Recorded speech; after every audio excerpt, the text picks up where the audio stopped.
Hallo Leute, here's another mini vlog from my life here in Germany. Welcome to Laika Diaries. For today's mini vlog, pupunta kami sa family ni Rafi para doon mag New Year. At dahil mabagal akong maglakad ay nag-e-scooter na ako.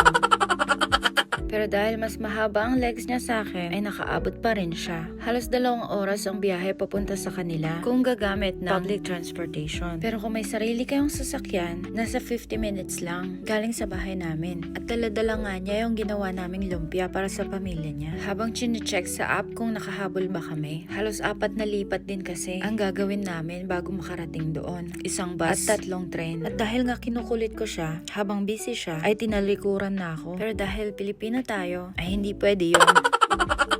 After ng first bus, naghihintay na kami ng first train namin. Someone farted.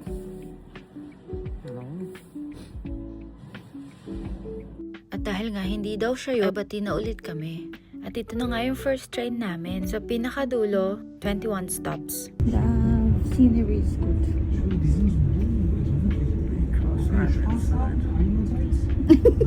Napaka-feeling din naman nito. Kala niya naman siya lagi ang binibidyohan.